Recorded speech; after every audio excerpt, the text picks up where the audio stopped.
Now, how many numbers up to 1000 are perfectly divisible by 4 or 5? So, how many numbers up to 1000 are perfectly divisible by what? 4 or 5. Now, if I take that, so enough, so since I have the condition R, so if I have the condition R is represented by what? Union, right? N of 4 union 5 is equal to what? N of 4 plus N of 5 minus N of 4 intersection 5. This intersection represents what? N. So this is representing R and intersection means that N.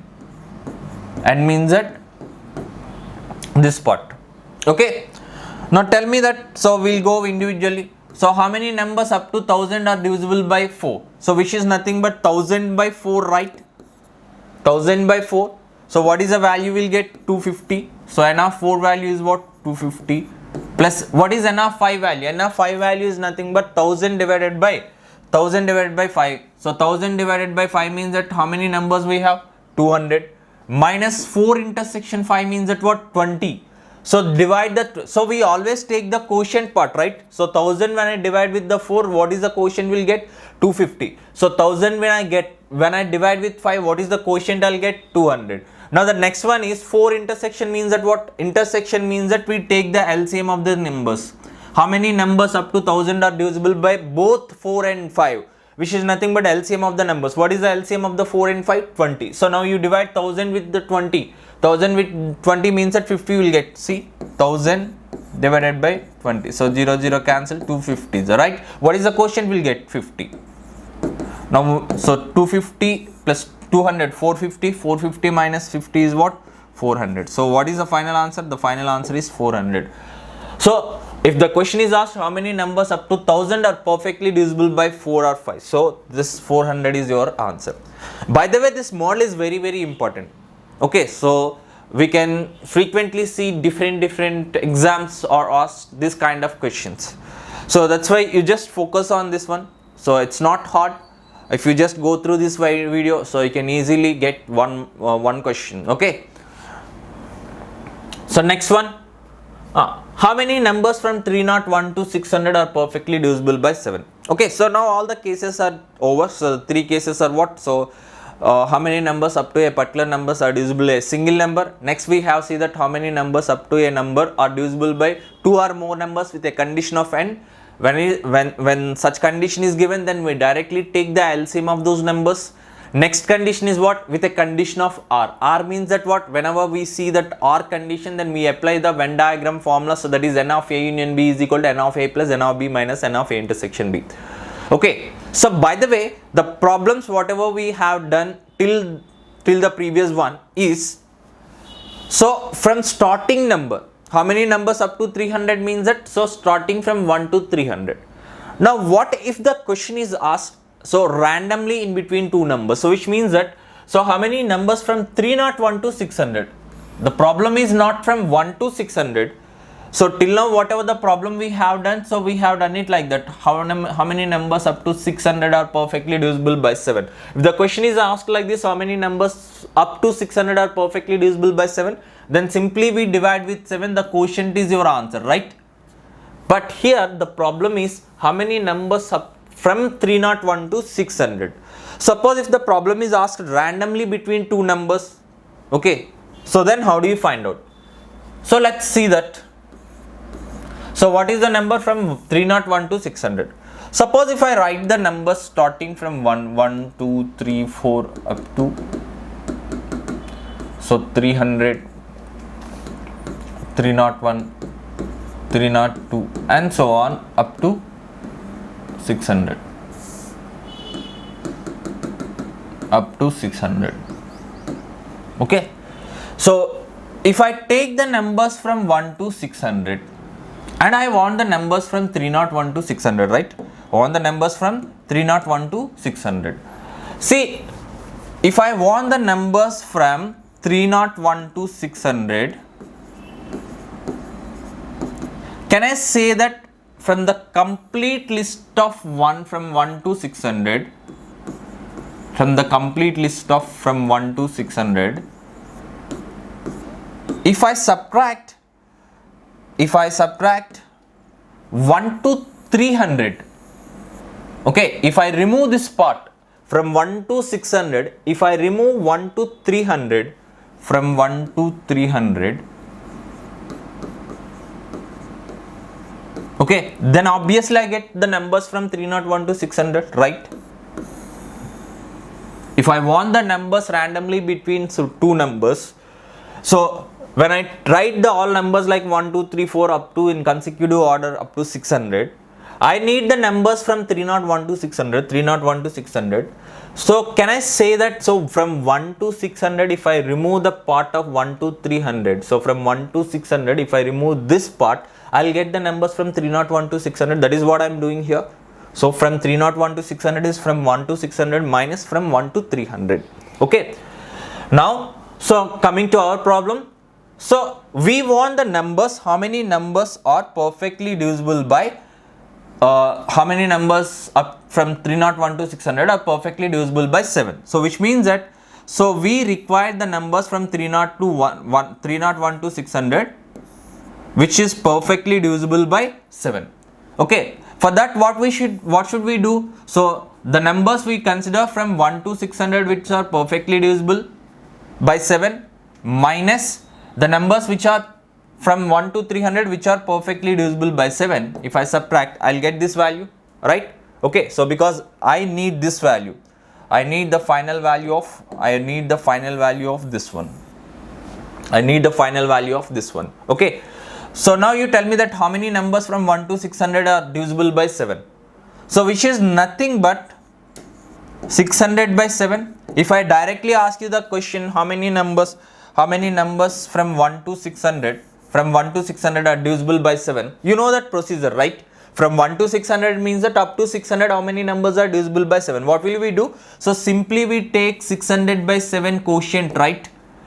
So minus, so we have to subtract the numbers from 1 to 300, which is nothing but up to 300 how many numbers are divisible by 7. So which is nothing but what? 300 by 7.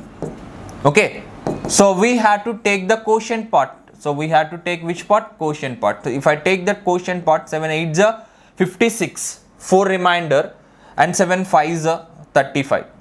Okay, so 600, 7 8 is 56, 4 remainder, 7 5 is 35, minus 7 4 is 28, 2 remainder, 7 2 is.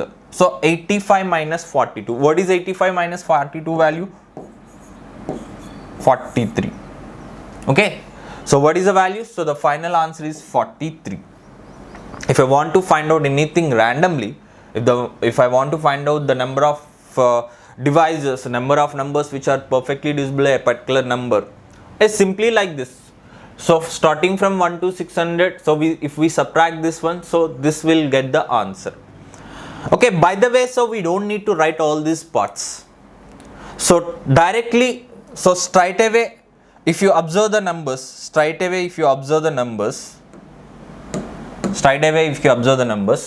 we are taking 600 divided by 7, which means that in the list, from the larger number we divide with this number, the quotient will take, minus this part is what? 300. That means that one less than this number, because see, from 1 to 600, so I require the numbers from 301 to 600, means that, so just before that number should be cancelled out, right? So here I require the numbers from 301 to 600, which means that I have to strike out the number which before this number, right? So which means that which number I am taking here finally? 1 to 300. So that's why, so from 301 I subtract one number. Okay, so that from there we can directly jump to this step. So we don't need to write any other steps. Okay, so see, I'll directly take the problem. Without writing all these steps. So this is what? From 301 to.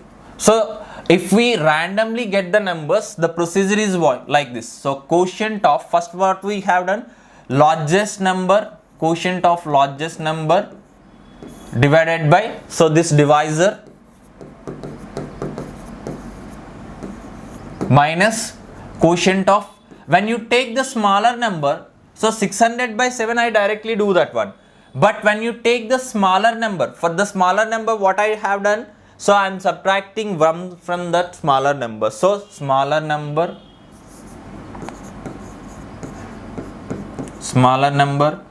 minus minus 1 divided by divisor. Okay, so this is what the procedure we follow. Okay, so directly now you see that, so 600 is the largest number divided by 7. So 301 minus, for the smaller number I had to subtract 1. So 301 minus 1 is what? 300. So 600, if you divide with 7 8 is 56, 4. Okay, so 7 5 is 35. Again, the remainder is not important here. So the only quotient part we'll consider, that is 85, right? And similarly, divide the 300 with 7. 7 4 is 28, 2, and 7 2 is 14. Again, the remainder is not important. We take the quotient part. Okay, so smaller number is 301. So from 301 is we are subtracting 1. So 42. So 85 minus 42 means that what? 43 is your answer, right? So likewise, when we have the numbers between two numbers or from a number to another number, if it is not directly from 1 to a particular number, then this is the procedure. Directly take the largest value, divide with the divisor, so the quotient, and then so take the smaller value, subtract one number from that, so divide with the divisor and the quotient you can consider. So the finally whatever the answer you will get, that is your answer. Okay, let's go to the next problem. So how many numbers from 351 to 300 are perfectly divisible by which number? Are perfectly divisible by 12. Are perfectly divisible by which number? 12. How many numbers from 351 to 900 are perfectly divisible by 12? Okay. So what is the procedure? So again, these numbers are not directly from 1 to 900. So it is from 351 to 900. So whenever we see such condition, then immediately what is the procedure? Quotient of largest number divided by the divisor. Quotient of largest number. What is the largest number? The largest number is 900 divided by the divisor. What is the divisor? 12 minus. For the smaller number, next one is what we had to subtract the smaller number minus 1. What is the smaller number here? So 351. So I had to subtract 1 from it. So 351 minus 1 is 350 divided by 12. So quotient of. Okay. So you can separately take that quotient of this one. So quotient of. So 350 divided by. So what is the divisor? 12 is the divisor. Okay, so now if you see that the quotient is 12 7 is 84, 6 is the remainder, 12 5 is 75. Okay, so next 12 3 is 36, 12 2 is 24. 24 means that, so I'll get 11 remainder. So 11 means that 110. 11 9 is 108, so 29. So 75 minus 25 means 29 means that 6 minus 2 is 46. So what is the answer? Answer is 46. Quite simple, right? But very, very important. Okay. So divisor, you can do it like this. So we can directly do the calculation. Still, if anybody has any doubts regarding the calculation part, so you can divide like this. 12 9 is 108. And here, as I mentioned, that remainder is not important. So only the quotient part will take. So the quotient part is 29.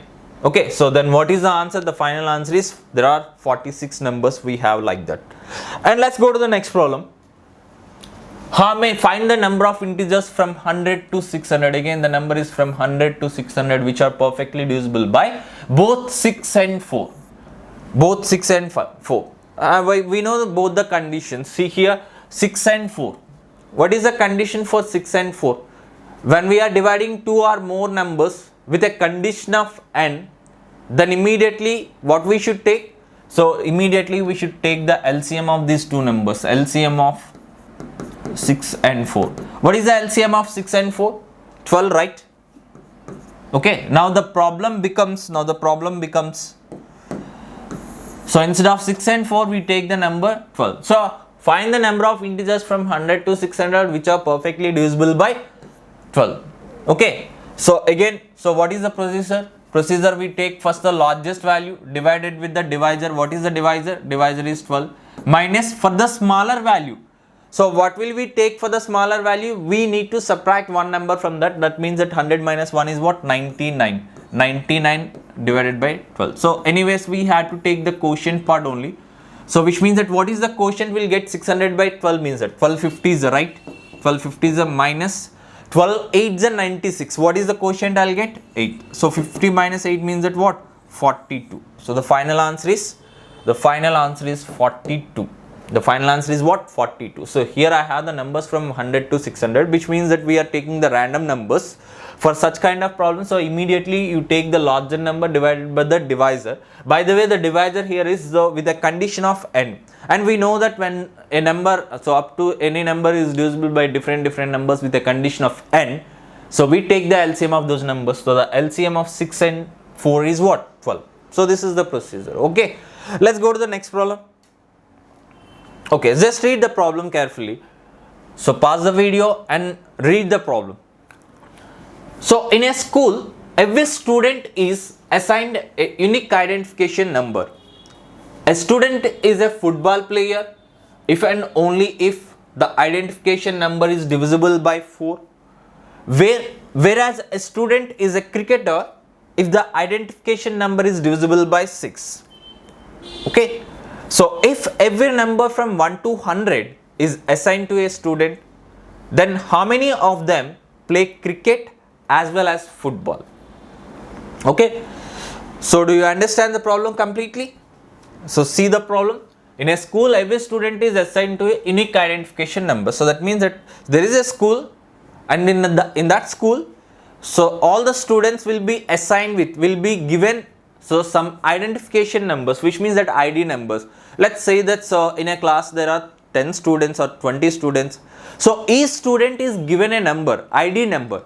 Let me take that my number is 1, another guy's number is 2, 3, 4. Likewise, so identification number, ID numbers are given to each and every student in the school. Okay, next, how those identification numbers or ID numbers are given? A student is a football player. A student is a football player if and only if the identification number is divisible by 4. Okay. So what is that? A student is a football player, and for the football player, which identification is number is given to him? So the identification number must be divisible by 4. Okay, let me write it like this. So football player has an identification number which is divisible by which number? 4. Okay, and also first you read the complete problem. Next, whereas a student is a cricketer if the identification number is divisible by 6. He is a cricketer if the identification number is what? 6. It must be divisible by 6. Now, if every number from 1 to 100 is assigned to a student, then how many of them play cricket as well as football? Okay. Now, if you see that problem, so how many numbers we have given from 1 to 100 only? Okay, we are not giving the ID numbers other than 100, more than 100, right? So, first condition, if I take that, if I want to identify a student as a football player, so his ID number must be divisible by what? 4. Now, you tell me that which numbers we have that for football. For football, what is the number given to them? The numbers which are divisible by 4. Can you tell me those numbers? Yes. 4 divisible means that 4, 8, 12, 16, 20, 24 up to what is the last number? So the numbers are assigned to them as from 1 to 100 only, right? So we have the numbers from what? From 1 to 100 only. So which means that, so likewise we take the numbers up to 100. And also I can take 100 because 100 is divisible by 4. So what is the next condition? If you see the next condition is, whereas a student is a cricketer if the ID number is what? If the ID number is divisible by 6. So I can take that. So a cricketer is what? A cricketer. So his ID number is divisible by 6 means that, so his numbers are 6, 12, 18, 24, 30 and so on layers. Up to 100 means that 100 is not divisible by 6. By the way, which number is divisible by 100? Yes, 96 is divisible by, which number is divisible by 6 up to 100? The greatest number is 96 only, right? So by the way, the last number is not required. So the thing is, we know that football players ID numbers are like this: 4, 8, 12, 16, 20, 24, and similarly cricket player ID numbers are like 6, 12, 18, 24, 30, and so on like that. Okay, now how many of them play cricket as well as football? That means that as well as is nothing but N, right? The meaning of as well as is nothing but N. How many students play cricket and football? Cricket and football. N means that what? N means that nothing but the common part, right? So they must play the cricket and they must play football, which means that the same ID number must be there in the first list and the second list. So which numbers we have? Like suppose if you take that number 12, so we have the number 12, we have the number 12, so I'll consider that 12, and the next number is what? 24. And what could be the next number? The next number is nothing but what we are taking here, so multiples, common multiples, right? We are considering common multiples. And we know that least common multiple. So what is the least common multiples? 12. So all the 12 multiples is your answer, right? All the 12 multiples. So 12 comes first. So because all the 12 multiples have the common list, 12, 24, 36 up to. What is the largest number? Largest 2-digit number, because 100 is not divisible by 12. So up to 100, which is the largest number perfectly divisible by 12? 96 only. Okay. If I write the numbers 12, 24, 36, likewise, what is the largest number we have in that list? 96. So this could be written as 12 into 1. And how many numbers are there from 12 to 96? So 12 ones are 12, 12 twos are 24, likewise. 96 means that 12 eights, which means that how many number of people will have played both the games? 8 members, right? So 12 is the LCM. Okay, 12 is the LCM. So this is ID numbers. This 12 represents what? All 12 multiples represent ID numbers. The ID numbers are what? 12, 24. ID number 12 is playing both cricket and football. ID number 24, again he is also playing both cricket and football. So 96, up to the largest number is what? 96 is playing both cricket and football. So likewise, how many players are there who are playing both cricket and football? So 12 8s are 96. From 12 1s are 1 to 12 8s are 96. How many numbers we have? How many member of players are there? 8 members. So this 8 members is our final answer. 8 members are playing both cricket as well as football. Is it clear?